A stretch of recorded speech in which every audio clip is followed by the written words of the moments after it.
Hi అండి. Hi అన్న. బాగున్నారా? బాగున్నాను. ఎక్కడి నుంచొచ్చారు? అమీర్పేట్ నుంచి. అమీర్పేట్. హ్మ్. ఓకే. ఇంతకుముందు సర్వీస్ ఆ! చేయించుకున్నారన్నమాట. చేయించుకున్నాం. ఇప్పుడు మళ్ళీ నెక్స్ట్ టైమ్ వచ్చారు. అవును. ఓకే. మన దగ్గర ఎక్స్‌టెన్షన్ ఎప్పుడు పెట్టించుకున్నారు? 2024.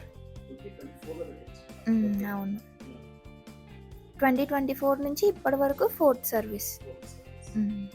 ఎవ్రీ 5 మంత్స్‌కి ఒకసారి సర్వీస్ చేయించుకుంటారు. అవును. హ్మ్. ఈ హెయిర్ పెట్టించుకోవడం వల్ల మీకేమైనా ప్రాబ్లమ్స్ ఉన్నాయా? ఆ! ఏం లేవు. లైట్ వెయిటెడ్‌గా ఉంది. ఈజీ మెయింటెనెన్స్ ఉంది. నార్మల్ న్యాచురల్ హెయిర్ ఎలా ఉంటుందో అలానే ఉంది. ఏదో కాంప్లికేషన్స్ ఏం లేవు. నార్మల్ న్యాచురల్ హెయిర్ ఎలా ఉంటుందో ఇవి కూడా అలానే ఉంది.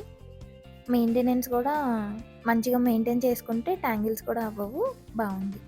లైట్ వెయిటెడ్‌గా కూడా ఉంది. మేడం అయితే మా దగ్గరికి ఫోర్త్ సర్వీస్ కోసం వచ్చారు. ఎవ్రీ 5 మంత్స్ ఒకసారి వచ్చి రీఫిలింగ్ చేసుకొని వెళ్తున్నారు. ఎవ్రీ 5 మంత్స్ ఒకసారి వచ్చి రీఫిలింగ్ చేసుకొని వెళ్తున్నారు. మీకు కూడా ఇంకేమైనా డౌట్స్ ఉంటే హెయిర్ గురించి ఏమైనా తెలుసుకోవాలన్నా, ఎక్స్టెన్షన్ గురించి ఏమైనా మీకు ఇంకేమైనా డౌట్స్ ఉన్నా మన ఏజీఎస్ హెయిర్ స్టూడియోని విజిట్ చేయండి. మన లొకేషన్ ఇసాపూర్, హైదరాబాద్.